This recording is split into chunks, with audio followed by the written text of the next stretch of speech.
നമ്മുടെ രാജ്യത്തെ വല്ലാതെ അപകീർത്തിപ്പെടുത്തി അപമാനിച്ച് മുറിവേൽപ്പിച്ച് രാഹുൽ ഗാന്ധി അമേരിക്കൻ സന്ദർശനം ഏതാണ്ട് പൂർത്തിയാക്കി.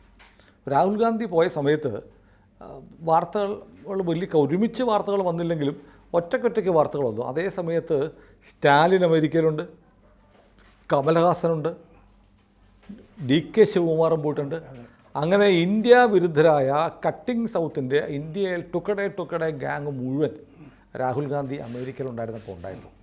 അപ്പോൾ അവിടെ പോയി പലരെയും കാണുന്നുണ്ട്, ഇന്ത്യ വിരുദ്ധ താല്പര്യമുള്ള ആളുകളെയൊക്കെ കാണുന്നുണ്ട്. സിഖുകാരെ കണ്ടിട്ട് പറഞ്ഞു, സിഖുകാരുടെ ഓത്തി പറയുക, ഇന്ത്യയിൽ സിഖുകാരന് തലപ്പാവും വളയിടാൻ അധികാരമില്ല, ഗുരുദ്വാരയിൽ പോകാൻ അധികാരമില്ല. എന്തൊരു ഊളത്തരങ്ങളാണ് ഈ മനുഷ്യൻ പറയുന്നത്. വർഗീയത കുത്തിയിളക്കാൻ അമേരിക്കൻ സിഖുകാർക്ക് അവർക്കറിയാം, അവരുടെ ബന്ധുക്കളൊക്കെ നാട്ടിലുണ്ട്, അവർക്ക് ടർബൻ കെട്ടുന്നുണ്ടോ വളയിടുന്നുണ്ടോ എന്നൊക്കെ അറിയാം. എന്തും ഏതും വിളിച്ചു പറയും, എന്ത് തെമ്മാടിത്തരവും കാണിക്കുന്ന വൃത്തികെട്ട ഒരു മനുഷ്യൻ നമ്മുടെ രാജ്യത്തെ പ്രധാന പ്രതിപക്ഷത്തിൻ്റെ നേതാവ്, രാജ്യത്തിൻ്റെ പ്രതിപക്ഷ നേതാവായിട്ടിരിക്കുകയാണ്. അദ്ദേഹം അവിടെ കണ്ട ആളുകളുടെയൊക്കെ പട്ടിക സാറിനറിയാമോ?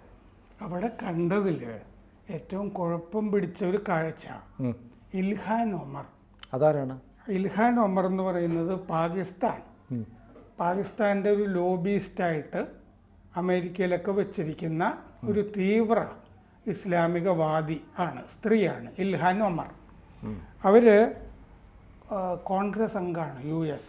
ശരിക്കും സൊമാലിയയിൽ നിന്ന് വന്നതാണ്. സൊമാലിയയിൽ നിന്ന് അമേരിക്കയിലേക്ക് കുടിയേറിയ കുടുംബമാണ് അവരുടേത്. അതായത് രാഹുൽ ഗാന്ധി ഈ US കോൺഗ്രസ്സിലെ ഈ ഇന്ത്യ വിരുദ്ധരായ അംഗങ്ങളുടെ ഒരു വിരുന്നിൽ പങ്കെടുത്തു. ഹോസ്റ്റ് ചെയ്തത് കോൺഗ്രസ് അംഗം ബ്രാഡ്ലി ജെയിംസ് ഷെർമാൻ. ഇന്ത്യ വിരുദ്ധരെന്ന് പരസ്യമായി നിലപാടെടുത്തിട്ടുള്ള ആളുകളുടെ ക്ഷണം സ്വീകരിച്ച് അവിടെ പോയി ഞം വെക്കുന്ന ഈ എന്തൊരു വൃത്തികെട്ട മനുഷ്യനാണല്ലേ. ഒരു ലെവലുമില്ല, വിവേകവും പണ്ട് കേട്ടിട്ടുണ്ട്. ഇന്ദിരാഗാന്ധി വിദേശത്ത് പോയപ്പോൾ ഇന്ത്യയിലെ ചില പ്രശ്നങ്ങളെക്കുറിച്ച് ചോദിച്ചപ്പോഴത്തേക്ക് ഞാൻ ഇന്ത്യയുടെ പ്രധാനമന്ത്രിയായി, ഇതിന് മറുപടി പറയാൻ എനിക്ക് സൗകര്യമില്ല എന്ന് പറഞ്ഞ് കേട്ടിട്ടുണ്ട്. അവരുടെ കൊച്ചുമകൻ തന്നെയാണോ ഇയാൾ? ഇന്ദിരാഗാന്ധി തന്നെ ആ ബംഗ്ലാദേശ് യുദ്ധത്തിന് തൊട്ട് മുമ്പ് നിക്സൺ പ്രസിഡന്റിനെ പോയി കണ്ടപ്പോൾ നിക്സൺ 1 മണിക്കൂർ അവരെ കാത്തു നിർത്തി. സമയമൊക്കെ ഫിക്സ്ഡ് ആയിരുന്നു. പക്ഷെ ഇവർ ചെന്ന് കഴിഞ്ഞപ്പോൾ അവരവിടെ ഇരിക്കട്ടെ എന്നുള്ള മട്ടിൽ ഇവർ പുച്ഛായിരുന്നു അയാൾക്ക്. കാരണം ഇവർ കുറച്ച് ധൈര്യത്തോടു കൂടി ചെയ്യുന്നുണ്ട്. പിന്നെ അവർ തിരിച്ചു വന്നിട്ട് നിക്സനെ അങ്ങോട്ടും ഇങ്ങോട്ടും ഒക്കെ ചീത്ത പറയുന്ന. അല്ല, ഇന്ദിര ഒരിക്കലും വിദേശത്ത് പോയി ഇന്ത്യയെ അപകീർത്തിപ്പെടുത്തുന്ന, ഇന്ത്യയുടെ താല്പര്യത്തിനെതിരെ നിൽക്കുന്ന ആളുകളെ കാണുക പോലും ഇല്ല, ഒരിക്കലും ചെയ്യില്ല. ഇയാൾ അവിടെ പോയിരുന്ന് ഇന്ത്യ വിരുദ്ധരുടെ കൂടെ പോയി ഭക്ഷണം കഴിക്കുന്നു, കള്ളു കുടിക്കുന്നു, അവരുമായി തോളത്ത് കൈയിട്ട് നടക്കും. അതെ. എന്നിട്ട് ഈ ജെയിംസ് ഷെർമാൻ ഹോസ്റ്റ് ചെയ്ത വിരുന്നിൽ പങ്കെടുത്തു. അവിടെ ഈ ഇൽഹാൻ ഒമർ ഉണ്ടായിരുന്നു ആ കൂട്ടത്തിൽ. എന്ന് പറഞ്ഞാൽ 5-6 പേരേ ഉള്ളൂ. നമുക്ക് ചിത്രം കാണാം ഇൽഹാൻ ഒമറിൻ്റെ കൂടെ ഇയാൾ നിൽക്കുന്നത്. ഇവര് ഈ സംഭവം നടന്നത് റാഗ്ബേൺ ഹൗസ് ഓഫീസ് ബിൽഡിങ്ങിലാണ്. ആ കൂട്ടത്തിൽ ഉണ്ടായിരുന്ന മറ്റുള്ളവർ റോ ഖന്ന, രാജ കൃഷ്ണമൂർത്തി, ബാർസറ ലീ തുടങ്ങി ഉള്ള ആളുകളൊക്കെ ആ കൂട്ടത്തിൽ ഉണ്ടായിരുന്നു, കുറച്ച് പേര്. ഇവർ മിന്നസോട്ടയിൽ നിന്നുള്ള ഡെമോക്രാറ്റ് അംഗം ആണ്. ഡെമോക്രാറ്റുകളാണല്ലോ ഈ രാഹുൽ ഇന്ത്യ മുന്നണിയുടെ ഒക്കെ കൂടെ നിൽക്കല്. ഇവർ ഈ മുമ്പ് കാനഡയിൽ ഹർദീപ് സിംഗ് നജ്ജർ മരിച്ചല്ലോ, കൊല്ലപ്പെട്ടു. കൊന്നത് ഇന്ത്യയാണെന്ന് ട്രൂഡോയ്ക്ക് ഒരു വാദം ഉണ്ടായിരുന്നു. പക്ഷേ വേറെ 4 സിഖുകാരെ പിൽക്കാലത്ത് കുറേ മാസങ്ങൾ കഴിഞ്ഞിട്ട് പിടിക്കുകയൊക്കെ ചെയ്തു. അത് ഇന്ത്യ അയച്ചതാണെന്നൊന്നും അങ്ങനെ തെളിഞ്ഞില്ല, ഒന്നും പറ്റിയില്ല. നിജ്ജറിൻ്റെ മരണത്തിൽ 1 വർഷം കഴിഞ്ഞപ്പോൾ അവിടെ പാർലമെൻറ്റ് അംഗങ്ങൾ എണീറ്റ് നിൽക്കുകയൊക്കെ ചെയ്തു. കാരണം ഇപ്പോൾ ഒരു സിഖുകാരൻ ട്രൂഡോക്കുള്ള പിന്തുണ പിൻവലിച്ചല്ലോ, 11 അംഗങ്ങൾ ഉള്ളത്, 24 MP-മാർ. അപ്പോൾ അതോടുകൂടി ആ സംഗതിയും തീർന്നു, ആ സഖ്യവും തീർന്നു, ട്രൂഡോയുടെ വെടി തീർന്നു. സർക്കാർ താഴെ പോയില്ലെന്നേ ഉള്ളൂ, പക്ഷേ ഭൂരിപക്ഷം ഇല്ല. ഇപ്പോൾ ഒരു അവിശ്വാസം വന്നാൽ പണി തീർന്നു. അതായത് സിഖുകാർ മാത്രമല്ലായിരുന്നു ആ സിഖുകാരൻ നേതാവായിട്ടുള്ള പാർട്ടിയിൽ, വേറെ ആളുകളൊക്കെ ഉണ്ടായിരുന്നു. പക്ഷെ സിഖുകാരുടെ വോട്ട് ബാങ്ക് ആയിരുന്നു അത്. അപ്പോൾ അതുകൊണ്ട് അവർ ഇയാളിൽ നിന്നിപ്പോൾ മാറിയിരിക്കുക, ഇത്രയും പുറകെ നടന്നിട്ട്. ഇവർ അന്ന് പറഞ്ഞു ഈ നജ്ജറുടെ കൊലപാതകം നടന്നു കഴിഞ്ഞപ്പോൾ ഇത് ഇന്ത്യയായിരിക്കും നടത്തിയിട്ടുള്ളത്, അത് നടത്തിയിട്ടുണ്ടോ എന്ന് കാനഡ പരിശോധിക്കണം. ഇതുപോലുള്ള കൊലപാതകങ്ങൾ ഇന്ത്യ അമേരിക്കയിൽ നടത്തിയിട്ടുണ്ടോ എന്നുള്ളത് അമേരിക്കയും പരിശോധിക്കണം എന്നിവർ ആവശ്യപ്പെട്ടതാണ്. ഈ ഇൽഹാൻ ഒമർ, ഈ രാഹുൽ ഗാന്ധിയുടെ സുഹൃത്ത്, വിരുന്നിന് വന്ന ഇപ്പോൾ ശിവസേന MP പ്രിയങ്ക ചതുർവേദി ചില കാര്യങ്ങളൊക്കെ ചൂണ്ടിക്കാണിച്ച് ഈ കൂടിക്കാഴ്ചയ്ക്ക് ശേഷം പറഞ്ഞിട്ടുണ്ട്. ഇവർ പാക് അധിനിവേശ കശ്മീർ ഒരിക്കൽ സന്ദർശിച്ചിരുന്നു.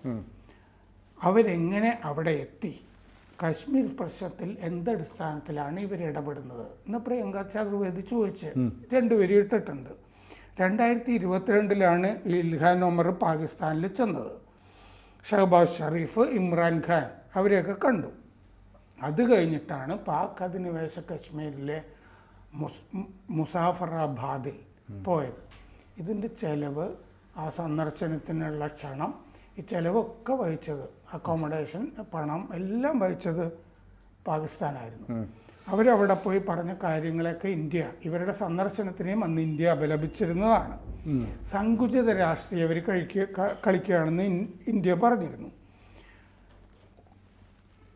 പക്ഷേ ഇവർ കഴിഞ്ഞ കൊല്ലം മോദി അമേരിക്കയിൽ പോയല്ലോ, അത് കഴിഞ്ഞ് അവിടുത്തെ കോൺഗ്രസിൻ്റെ, ഈ ഇന്ത്യൻ നാഷണൽ കോൺഗ്രസ് അല്ല, അമേരിക്കൻ കോൺഗ്രസിൻ്റെ സംയുക്ത സമ്മേളനത്തെ അഭിസംബോധന ചെയ്തു മോദി.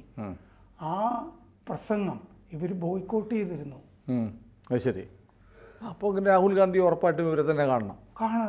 അന്നും രാഹുൽ ഗാന്ധി ഉപദേശിച്ചിട്ടുണ്ടാവും, നിങ്ങൾ ഇങ്ങനെ ചെയ്യണം എന്നൊക്കെ പറഞ്ഞിട്ട്. സൊമാലിയ എന്നുള്ള അഭയാർത്ഥി ആണ് US കോൺഗ്രസിലെത്തുന്ന ആദ്യത്തെ മുസ്ലിങ്ങളിൽ ഒരാളാണ് ഈ സ്ത്രീ. ശരിക്കും ഈ ഇസ്രായേൽ വിരുദ്ധ, ആൻറ്റിസെമിറ്റിക് എന്ന് പറയുന്നത്. 2023 ഇവരെ അവിടെ കോൺഗ്രസിൻ്റെ, അമേരിക്കൻ കോൺഗ്രസിൻ്റെ വിദേശകാര്യ സമിതിയിൽ നിന്ന് പുറത്താക്കിയിരുന്നു ഈ ആൻറ്റിസെമിറ്റിസം കാരണം.